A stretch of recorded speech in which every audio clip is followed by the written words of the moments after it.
Cuando Dios se está moviendo en nosotros, experimentamos la justicia de Dios en nuestras vidas. ¿Sí? ¿Por qué? Porque el reflejo nuestro testimonio, lo que testificamos, lo que es nuestra fe en quien hemos creído, se mueve en nuestro diario vivir. Está fluyendo el Espíritu Santo de Dios a través de nosotros y refleja la luz en medio de las tinieblas. Esas tinieblas que tienen atrapados a todos aquellos que todavía no quieren venir a la luz de Cristo. Bueno, acá, en Casa de Dios y Puerta del Cielo para las Naciones con su hermana Aura, hemos estado estudiando de una manera simple, sencilla y generalizada lo que es el libro del Apocalipsis, ¿sí? La revelación de Juan, el discípulo amado de Jesucristo. Nosotros hemos aprendido que el reino de Dios se va a desarrollar en dos etapas principales, las cuales ya hemos visto en nuestro recorrido. Sabemos que la primera etapa, ¿verdad?, es el reino milenial. Esos 1000 años en donde reinaremos con Cristo. Recuérdense de eso, ¿sí? Pero que también ahí mismo habrá cierto juicio grandioso y esto dará paso, aleluya, al reino eterno, llamado la Nueva Jerusalén. Bueno, eso es lo que nos revela el libro de Apocalipsis. Bendito sea el Señor. Por tal razón, continuamos. Y ahora iniciamos el capítulo 21. Sí, vamos a estudiar la parte primera del capítulo 21. Unos pocos versos.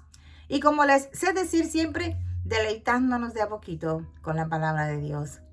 Por tal razón, vamos entonces con reverencia al Padre, al Hijo y al Espíritu Santo de Dios. Amén. A leer la palabra. Capítulo 21 de Apocalipsis, verso 1, dice, habla de un cielo nuevo y una nueva tierra. Vi un cielo nuevo y una tierra nueva, dice Juan, porque el primer cielo y la primera tierra pasaron. Y el mar ya no existía más. ¡Qué lindo, Padre! Háblanos en esta hora.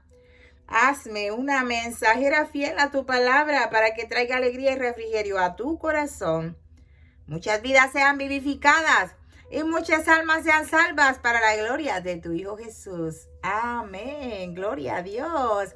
Bueno, sean bienvenidos todos aquellos que quieran deleitarse en la enseñanza de hoy con hermana Aura. Y si es de bendición para tu vida y de edificación, compártela. Sí, compártala. ¿Por qué? Porque es necesario que los ojos sean abiertos de aquellos que están ciegos todavía en el mundo. Bueno, entonces, debemos de tener algo muy claro, porque Juan dice que él vio un nuevo cielo y una nueva tierra. Y la cosa que nos debe tener claro a nosotros, nos debe quedar claro a nosotros que el cielo que vemos allá arriba físicamente, y decimos, ay, allá el cielo, nuestra morada eterna. No, ese cielo no es eterno. Ese cielo va a desaparecer un día y habrá un nuevo cielo. Como también lo dice Juan, una nueva tierra. Sí, bendito sea el Señor. Lo más lindo del caso es que no podemos pensar que en ese cielo vamos a pasar la eternidad.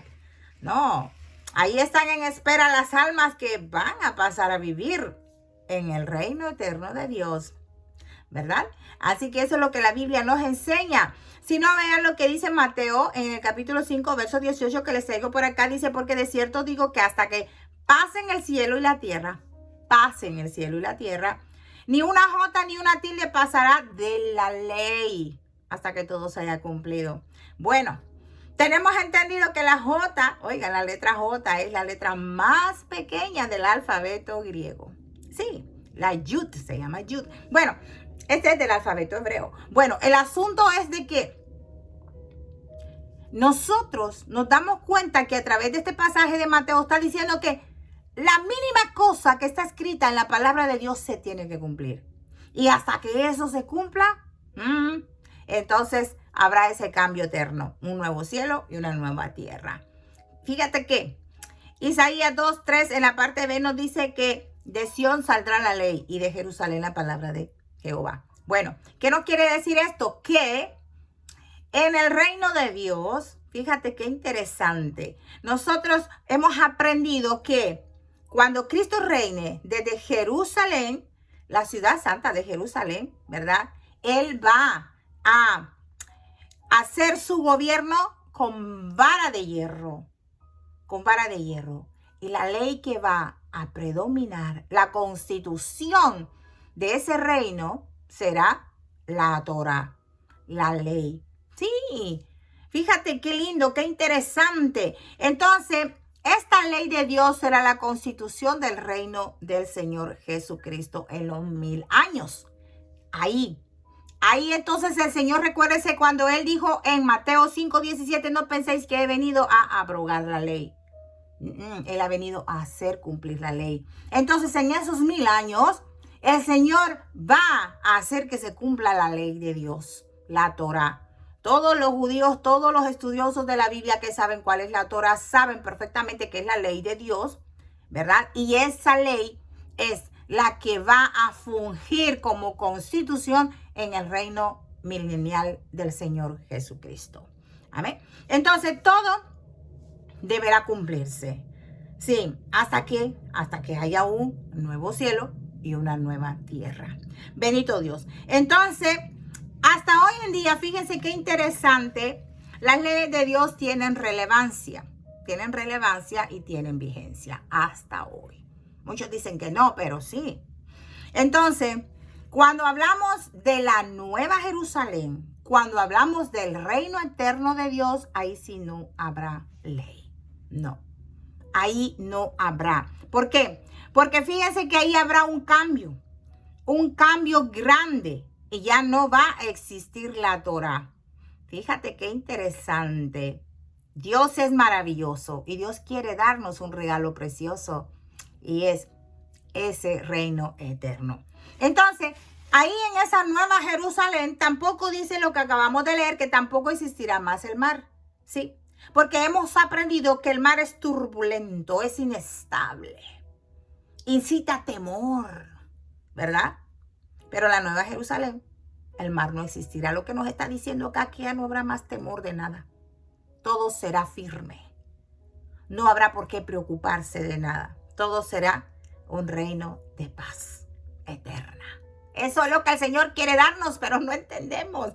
Entonces, aleluya. Así es como nosotros nos damos cuenta que si el mar es sinónimo de temor y de inestabilidad, y la palabra de Dios lo está diciendo que ya no va a existir más el mar, ya no va a haber inestabilidad en la vida.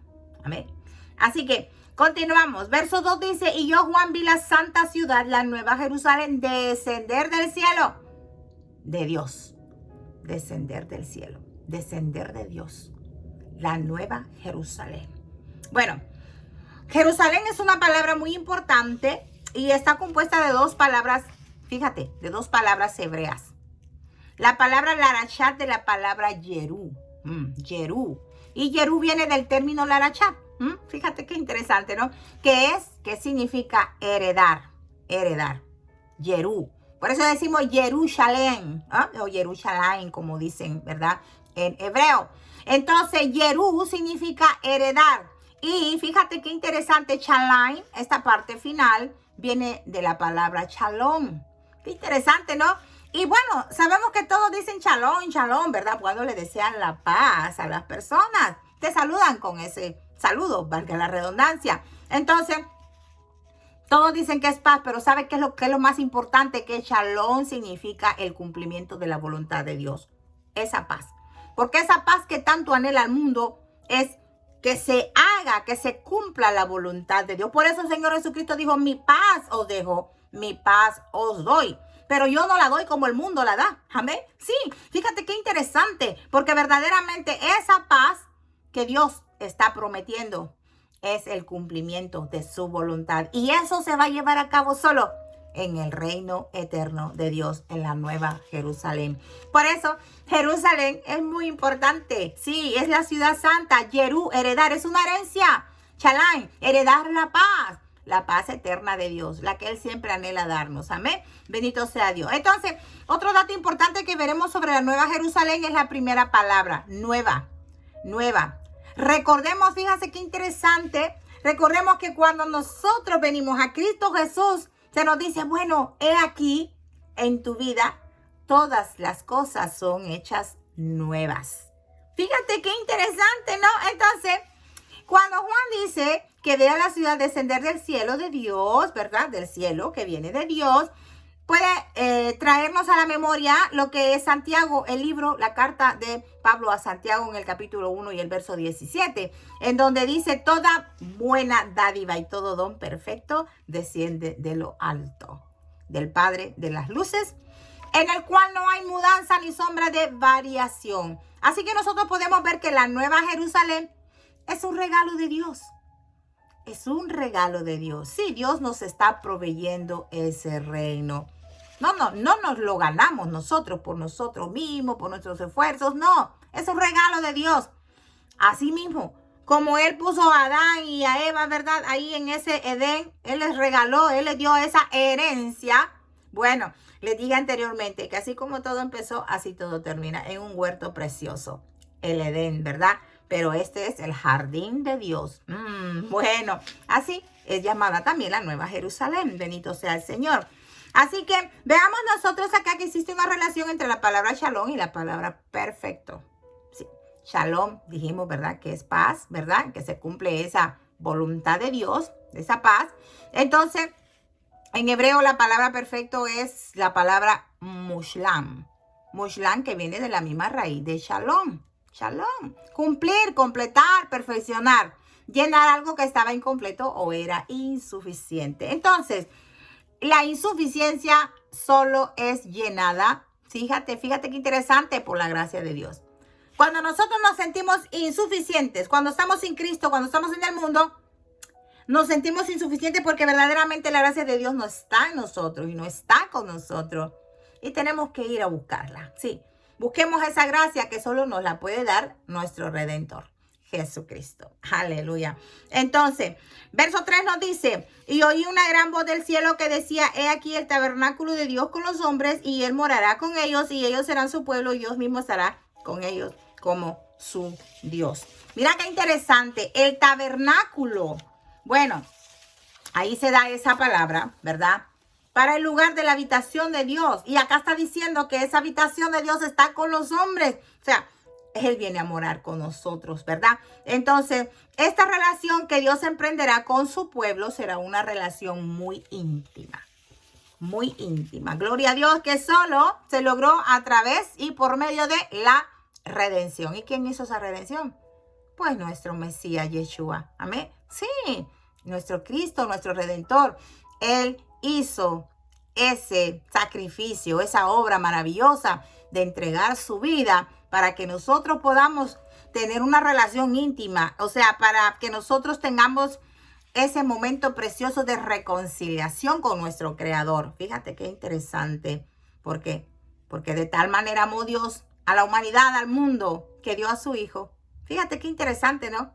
¿Para qué? Para que nosotros creamos en Él y a través de Él nosotros volvamos a tener esa relación íntima con Él. Gloria a Dios. Entonces el verso 4 sigue diciendo, enjugará Dios toda la lágrima de los ojos de ellos y ya no habrá muerte, ni habrá más llanto, ni clamor, ni dolor, porque las primeras cosas pasaron. Entonces, cuando la palabra de Dios dice que ya no habrá más muerte, fíjate, nos está diciendo que ya no habrá más pecado, porque recuérdate que la paga del pecado es muerte. Bueno, eso ya lo sabemos, Romanos 6:23, parte A nos lo dice. Entonces, allí no habrá más muerte, no habrá más llanto, no habrá más tristeza, no habrá más dolor. O sea, no habrá pecado. Será santa. Sí, será esa nueva obra preciosa de Dios, ese regalo maravilloso que le quiere dar a todos los que creen en su Hijo Jesucristo. Así que es importante que prestes atención y quieras formar parte de esta herencia tú también. Aleluya. Entonces, recordemos que está diciendo que las primeras cosas pasaron. O sea, esas primeras cosas, ¿cuáles son esas primeras cosas?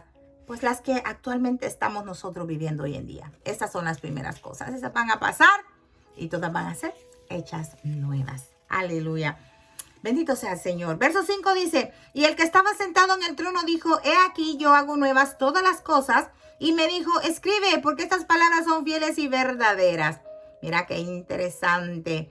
Recordemos que la palabra nuevo, esto es lo que hace referencia al reino de Dios. Como se dice en hebreo, mitzvit hadishah. Fíjate, una nueva realidad. Una realidad que nuestra mente de verdad, nuestra mente no puede ni imaginar, no puede ni tener idea de lo que es el reino de Dios, porque es algo magnífico, es algo sobrenatural, es algo indescriptible de lo bello, de lo precioso y de lo sobrenatural que es el reino de Dios. No da nuestra mente para percibir lo que es el reino de Dios, ese cambio perfecto que habrá en el mundo entero. Verso 6 dice, y me dijo, hecho está. Yo soy el alfa y la omega, el principio y el fin. Al que tuviere sed, yo le daré gratuitamente de la fuente del agua de la vida. Fíjate, el agua nos dará a beber a todos aquellos que tengamos sed. Entonces nosotros aprendemos que el alfa y omega son la primera y la última palabra acá, sí, del alfabeto griego, ¿verdad? Las que vimos anteriormente dije griego, pero luego dije, bueno, del alfabeto hebreo, la yud, ¿verdad? La J. Entonces es la letra más pequeña del alfabeto hebreo, pero cuando se dice alfa y omega, ¿qué está diciendo acá? Son la primera y la última letra del alfabeto griego. Lo que vemos aquí es que él se está asociando a sí mismo con la palabra de Dios en su plenitud a través de las letras que infieren revelación. Se está revelando. Amén. Que él es el único, que antes de él no hay otro ni después de él habrá otro. Mira qué lindo, qué interesante. Entonces, nosotros vemos y hemos estado leyendo que él dice de él, de sí mismo, 6 cosas. ¿Cuáles son esas? Bueno, mira, dice alfa y omega, dice principio y fin, y dice, ¿qué más? El primero y el último. ¿Qué te parece? 6 cosas. Y si hablamos del número 6, el símbolo del número 6 es la gracia. ¿Qué te parece? Ese número 6 que indica gracia, bondad y amor. Ese es nuestro Dios. Qué lindo, ¿no? Así que la misericordia de Dios es reflejada en esa gracia preciosa que solo Él suele tener y suele darnos a nosotros, sus hijos. En pocas palabras podemos decir que es solo por la gracia de Dios que el reino puede hacerse realidad. Solo por Él. Por eso Él quiere darnos ese regalo precioso eterno. Recuérdense que la gracia es un don inmerecido. Sí, no lo merecemos, pero es un regalo que Dios nos quiere dar. Amén. Bueno, luego dice agua de vida. Hemos visto una conexión que existe entre la palabra agua y la palabra satisfacción. La podemos ver cuando alguien está verdaderamente sediento y anhela beber agua. Eso es lo que de verdad satisface. Lógicamente, cuando nosotros estamos sedientos, que quizá pasamos todo un día sin beber agua, nosotros estamos ansiosos, ¿verdad? Por beber agua, por encontrar aunque sea una onza, aunque sea de agua, para satisfacer esa sed que sentimos. Entonces, habrá un efecto de satisfacción eterna en el reino de Dios. Ahí y solamente ahí es donde nosotros nos vamos a sentir satisfechos, donde nosotros nos vamos a sentir realizados. ¿Por qué? Porque Él está diciendo que Él es la fuente, Él es el que da la vida gratuitamente. Nadie te puede dar vida. Por más que se esfuerce, todos los científicos inventando sus cosas no pueden hacer otra vida. No pueden ni una célula del ser humano hacer ellos mismos. Así que bendito sea el Señor. Él es la fuente de vida. Él da la vida gratuitamente sin costo alguno. Bendito sea el Señor. Leamos acá. Tengo Isaías 55, verso 1, dice, a todos los sedientos, venid a las aguas, y a los que no tienen dinero, venid, comprad y comed.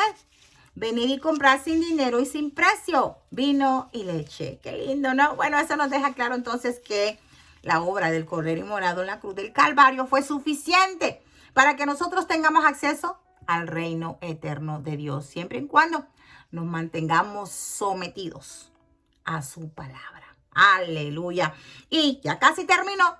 Verso 7 dice, el que venciere heredará todas las cosas y yo seré su Dios y él será mi hijo. Mira qué lindo. El que venciere. Entonces, Dios siempre quiere que estemos en su voluntad. Recordemos el mensaje a las 7 congregaciones, aquellas que están fuera, aquellas que están en el exilio, ¿verdad? Entonces, a ellas les dice que necesitan que vencer. necesitan vencer para avanzar. Entonces, solo un vencedor va a heredar todo.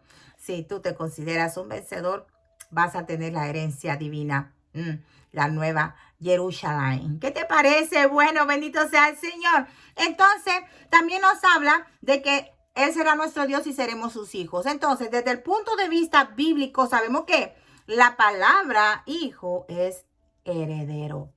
Heredero. Sí, y por eso él dice, yo seré su Dios y él será mi hijo. O sea, yo seré su Dios y él será mi heredero. Recuérdate que somos coherederos con Cristo Jesús. Aleluya. Entonces, aquí ya no nos llama más sirvientes, aunque somos sus sirvientes, pero tendremos en el reino de Dios un nuevo estatus. ¿Qué te parece? Seremos hijos. Seremos herederos del reino de Dios. Aleluya. Entonces, si nosotros somos sus hijos, ¿verdad? ¿Por qué? Porque vamos a ser herederos de todas las cosas, de todas sus promesas. Por eso es muy importante entender la obra redentora de Cristo Jesús. Y verso 8, para terminar esta parte primera del capítulo 21 de Apocalipsis, dice, pero los cobardes e incrédulos, los abominables y homicidas, los fornicarios y hechiceros, los idólatras y todos los mentirosos tendrán su parte en el lago que arde con fuego y azufre, que es la muerte segunda. Oh, gloria a Dios. Qué feo sonó todo esto, pero toda esta clase de gente experimentará una vida eterna con sufrimiento físico. Fíjate qué interesante, sí. Entonces, ese es el juicio de fuego que van a experimentar todas estas clases de personas que ya hemos nombrado en el verso 8 del capítulo 21. Así que no solo van a sufrir el juicio físico, ¿verdad? Sino también emocional. ¿Por qué? Porque vendrá la ausencia de Dios eternamente y para siempre a sus vidas. Todo lo contrario a lo que vamos a heredar el reino de Dios. Amén. Así que lo que se quiere es hacer entender que el que rechace la obra redentora de Cristo, oiga, el que rechace a Cristo, vivirá por la eternidad un tormento físico y espiritual, ausente de Dios, cosa que no queremos para nuestras vidas. Así que yo una vez más, yo los invito, amigos, amigas, si todavía la estás pensando, unirte al reino de Dios, ¿verdad? Que te unas a los santos de Dios y pases tú también a santificarte, a ser santo para Dios, para que Él te prepare y te vayas con Él en el rapto. No rechaces la obra del Señor Jesucristo, porque entonces vas a sufrir, no solo físicamente, sino emocionalmente, eternamente. ¿Por qué? Porque Dios va a estar ausente de tu vida por la eternidad y no queremos eso. Así que vengan pronto a Cristo, que se está acabando el tiempo. Se les ama desde acá, desde Casa de Dios y Puerta del Cielo para las Naciones con su hermana Aura. Ya lo saben, será hasta la próxima. Paz de Cristo.